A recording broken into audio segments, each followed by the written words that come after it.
Budhayan. Dear students, today we will study of the exercise. We will solve the exercise in chapter number first. Exercise first, second, third, fourth. It means there are only 4 exercises. We will solve today these. First exercise is tick the correct option, multiple choice questions. सही option पे tick करना है. A sentence always begins with capital letters and ends with a. Capital letter से sentence शुरू तो होता है लेकिन वो ख़त्म किस पे होगा? फुल स्टॉप पे, मार्क ऑफ इंटरोगेशन पे या मार्क ऑफ एक्सक्लेमेशन पे, आइदर ऑफ दीज. तो देखिए सेंटेंस काइंड्स के ऊपर डिपेंड करता है कि वो किस काइंड्स का है. तो फुल स्टॉप भी ज़रूरत पड़ती है एंड करने में, और क्वेश्चन मार्क की भी ज़रूरत पड़ती है, मार्क एक्सप्लेनेशन की भी ज़रूरत पड़ती है, एक्सक्लेमेशन की. तो इसका मतलब है आइदर ऑफ दीज, इनमें से किसी की भी ज़रूरत पड़ सकती है. Which of the kind can not be further divided into affirmative और नेगेटिव. कौन सा ऐसा काइंड है सेंटेंस का जो अफर्मेटिव और नेगेटिव में नहीं डिवाइड किया जाता, उसे कहते हैं exclamatory. Do not drag your feet, अपने पैरों को मत खींचो. This sentence comes in the category of, ये किस तरह का सेंटेंस है? तो मैंने आपको एक्सप्लेन किया था कि डू नॉट शुरू में अगर आता है एक साथ तो वो इम्परेटिव सेंटेंस होता है.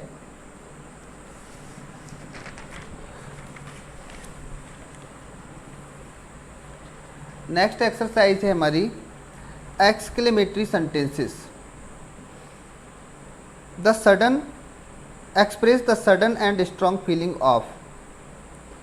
जॉय की, जॉय, सौरो, वंडर, खुशी, दुख या आश्चर्य, किस चीज़ की फीलिंग्स को दर्शाते हैं? तो एक्सक्लेमेटरी सेंटेंसेस में ज़रूरी नहीं है कि वहाँ पर जॉय का हो, सौरो का हो या वंडर का, वो सभी के दर्शाते हैं, सभी के लिए होगा all of these. What ever one says, state और द डिक्लेयर्स इज कॉल्ड. जो केवल कुछ कहता है, बताता है, तो ऐसे सेंटेंस को क्वेश्चन नहीं कहते, ऑर्डर नहीं कहते, स्टेटमेंट कहते हैं. इसे असर्टिव भी कहा जाता है.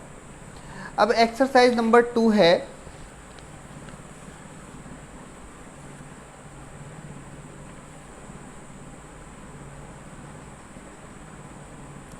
Exercise number 2. यहाँ लिखा है change the following sentences as directed against each. जो सामने दिया हुआ है उसी हिसाब से इसको चेंज करना है. तो सबसे पहले यहाँ पर दिया हुआ है इंटरोगेटिव.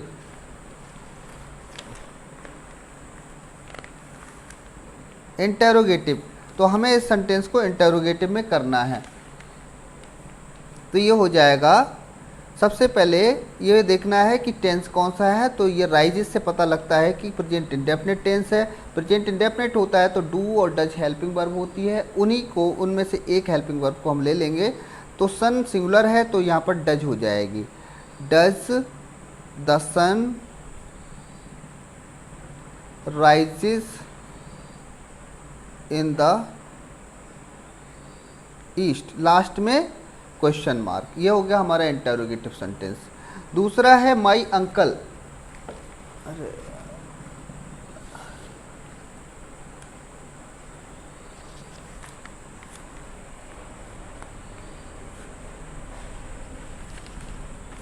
दूसरा है sentence my uncle sends me gift on every birthday. इसको नेगेटिव करना है. तो सेंड्स ये भी प्रेजेंट इंडेफिनिट है. कैसे करेंगे? माई अंकल, अंकल सिंगुलर है यहाँ पर, तो हो जाएगा डज नॉट, क्योंकि ये प्रेजेंट इंडेफिनिट का है. डज नॉट, सेंड्स की जगह हो जाएगा send me gift on every birthday.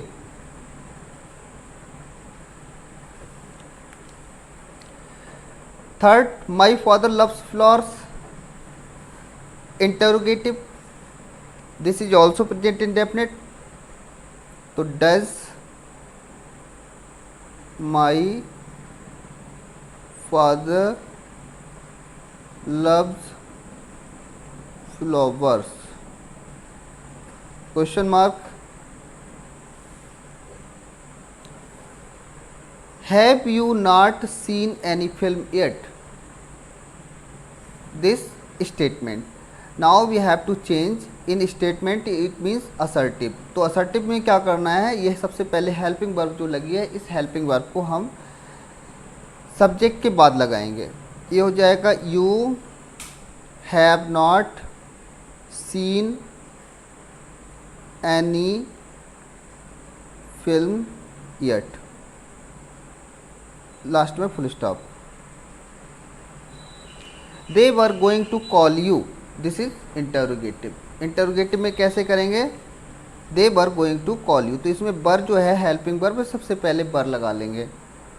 Were they going to call you? Question mark. Next है the dogs bark at strangers. Interrogative. तो ये भी प्रेजेंट इंडेफिनिट है, इसको हम कर लेंगे do the dogs bark at stranger.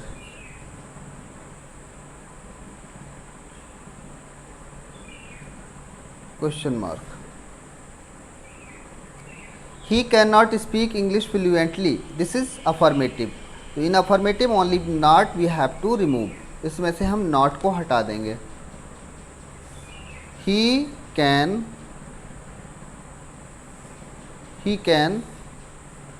Speak English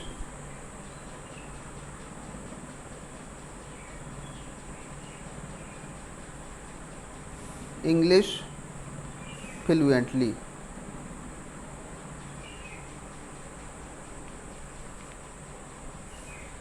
The principal scolded some students.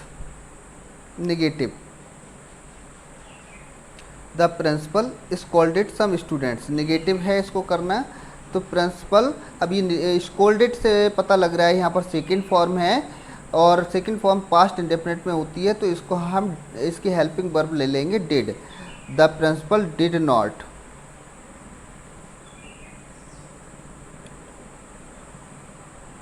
Principal did not scold some student. अब वर्ब की फर्स्ट फॉर्म हो जाएगी. ये टेंस आप समझेंगे तो आपको समझ में आएगी कौन सी फॉर्म कहाँ लगती है. scold some students. did not है, सम की जगह हो जाएगा any student.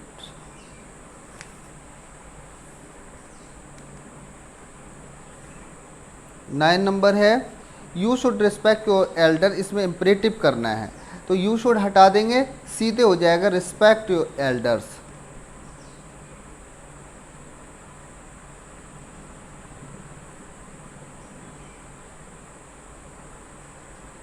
Ten number will you lend me some money. इससे भी इम्परेटिव करेंगे, तो यहाँ हो जाएगा lend me some money please. Lend me some money please. ये एक्सरसाइज थर्ड. अब आता है हमारा part of the sentence. Part of the sentence की एक्सरसाइज यहाँ पर दी हुई है.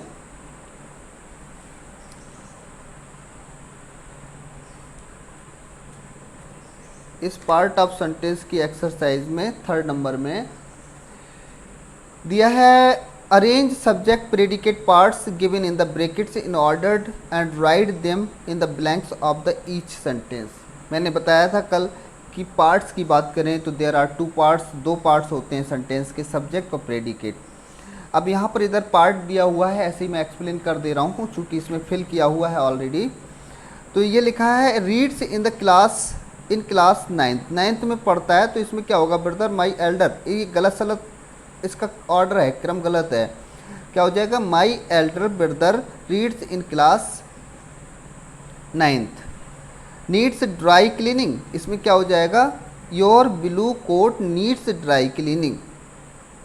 थर्ड है was sitting on a tree. A green parrot was sitting on a tree. इसको हो जाएगा the old man was trying to cross the road. Next, my grandmother tells me stories daily. Next, that beautiful girl is my class fellow. Next,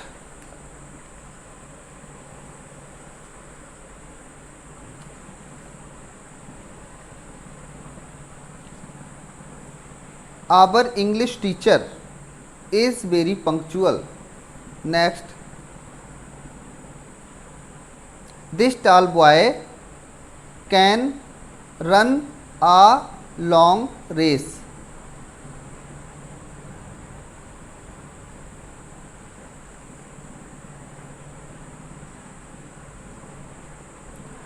A little baby was crying for milk. The earth moves around the sun. Woolen cloths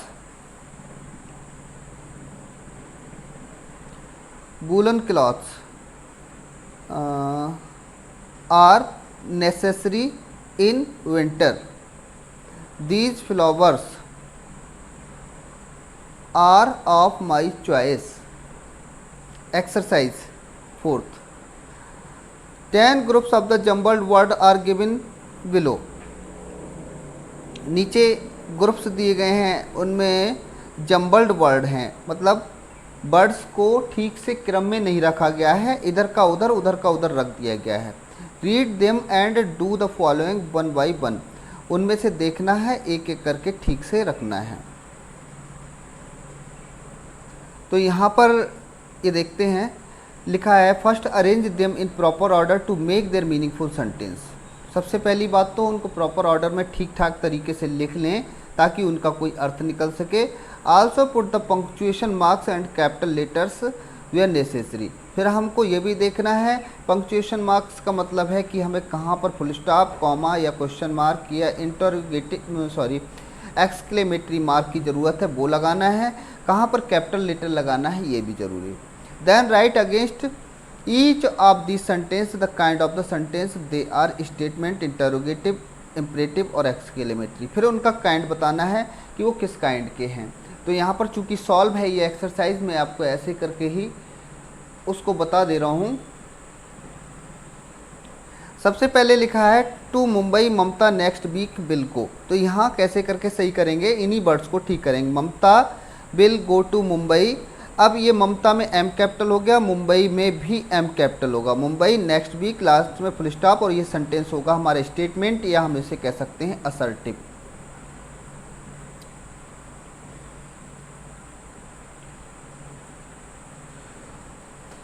make cloth do not your dirty. तो do not make your clothes dirty, this is the imperative sentence. Hard working you are these days. You are working hard these days. Full stop. This is also statement or we can say assertive. Should all people fresh live in air? All people should live in fresh air. This is statement. That scent how happy feels. तो how happy the scent,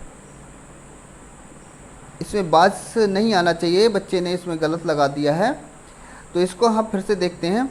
How happy the scent feels और last में ये exclamatory mark आएगा इसमें, चूँकि how happy से ये show कर रहा है कि कितना ज़्यादा आश्चर्य की बात है, कितना ज़्यादा वो संत खुश है.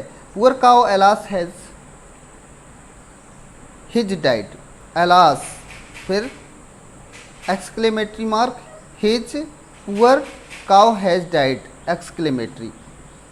Respect your do you and parents teachers. Do you respect your parents and teachers? Interrogative. Do you read which book? अब इसमें इन्होंने इंटरोगेटिव नहीं लगाया जो लगाना चाहिए था. Do you to read which book like and again again. Which book do you like to read again and again? This is also interrogative. Last में क्वेश्चन मार्क लगना जरूरी है, कंपलसरी है.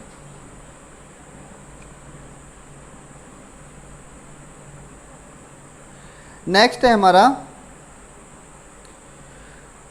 Early in daily morning the temple to Mamta goes. तो Mamta goes to temple early in the morning daily statement. Next lesson the read aloud me to come to me and read the lesson aloud. इसकी spelling इन्होंने गलत लिखी, ALOUD, aloud imperative, come to me and read the lesson. तो that's all, exercise have been completed. ये जो sentence exercise second का first sentence था, does the sun rises, तो इसमें एस नहीं लगना है क्योंकि डज हो चुका है, तो राइज रहेगा। The does the sun rise in the east, इसको सही कर लीजिएगा।